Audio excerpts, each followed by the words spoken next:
নমস্কার, কেমন আছেন সবাই? আশা করি সবাই ভালো আছেন, সুস্থ আছেন। আমরাও সবাই ভালো আছি। আজ শনিবার, এখন বাজে প্রায় 11:30। আর আমি আজকে সকালের কাজ দেখাইনি, কারণ প্রচণ্ড ব্যস্ত ছিলাম। তো আমি রান্নার দিকে চলে এসেছি। তাই রান্না আজকে হোপা ভাজা, আলু দিয়ে ঝিঙে দিয়ে তরকারি আর মাছের ঝাল। আমার অনেকটা রান্না হয়েও গেছে। আর একদিকে হোপাটা ভাজছি, আর একদিকে আলু ঝিঙে তরকারিটা চাপিয়েছি। এরপরে মাছটা করে নেবো। মাছটা হয়ে গেছে, আমার রান্না সব কমপ্লিট। আর সকালের দিকে প্রচণ্ড ব্যস্ত ছিলাম, ওই জন্য সকালে আজকে কিচ্ছু দেখাতে পারিনি। আমাদের খাওয়া আরম্ভ হয়ে গেছে, খাওয়া দাওয়া। দুপুরবেলা খাওয়া শেষ হয়ে গিয়ে বাসন কোসন মেজে নিলাম। আর এই যে একটু শুয়ে পড়েছিলাম, দিয়ে শুয়ে ঘুম থেকে উঠে আগে বিছানাটা পরিষ্কার করে নিচ্ছি। এই ঘরের বিছানাটা পরিষ্কার করবো, দুটো ঘরের বিছানাটা পরিষ্কার করে নেবো। কারণ এক ঘরে আমার ছেলে শুয়েছিল, তো ছেলে ঘুম থেকে উঠেছে, বিছানা একবারে বিচ্ছিরি করে দিয়েছে। সেটা পরিষ্কার করে গুছিয়ে নেবো। আর আমাদের বিছানাটাও গুছিয়ে নিলাম। একটা ছেলের ঘরটা একটু ভালো করে গুছিয়ে দেবো। আর তারপরে আবার একটু ওই ঝাঁট পাটগুলো দিয়ে নেবো, ঘর দুয়ার ঝাঁট দিয়ে সন্ধে টন্ধে দেবো। রাতের একটু ভাত হবে। তাও এখন বিকেল প্রায় 5:30 পৌনে 6টা হয়ে গেছে। বাসন কটা আবার গুছিয়ে রেখে দিতে হবে। বাসনগুলো মাজা হয়েছে, আর এখনও গুছিয়ে রাখিনি, নিয়ে এসে রেখে দিয়েছি। বাসনগুলো তুলে রেখে দেবো।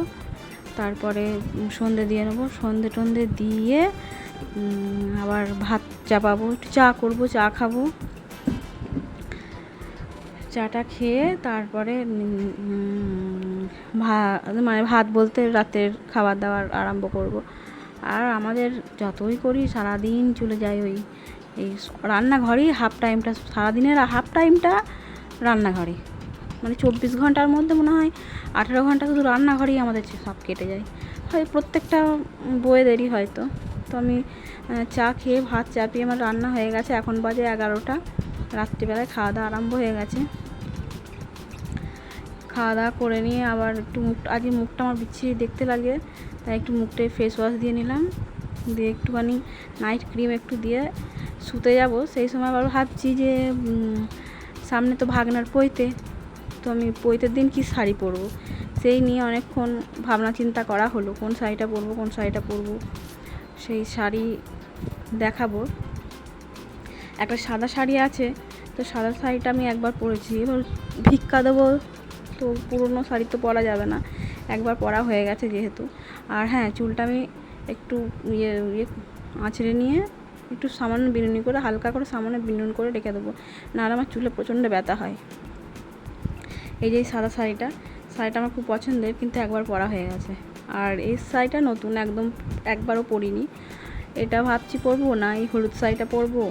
এখন একটা হলুদ শাড়ি আছে, ওটা পরবো নাকি লালটা পরবো। সব কটাই আমার কালারগুলো ভালোই লাগছে। আর সবথেকে বড়ো কথা, নতুন শাড়ি পরতে হয়, যেহেতু আমি ভিক্ষা দেবো। ভিক্ষা দেওয়ার জন্য নতুন শাড়িটাই ঠিক আছে। ভিক্ষা না দিলে সাদা শাড়িটা পরতাম। সাদা শাড়িটা আমার খুব ভালো লাগে, এটা বেশ সুন্দর মামা ভাব লাগে। লাল সাদা শাড়ি সবাইকেই ভালো লাগে আমার মনে হয়। তো যাই হোক, আমার সব কটা নিয়ে যাব, যেটা পরতে বলবো সেটাই পরবো। মানে ননদ আছে, তারপরে আর সবাই আছে জিজ্ঞেস করবো। আমার গুছানো হয়ে গেছে, সব কমপ্লিট।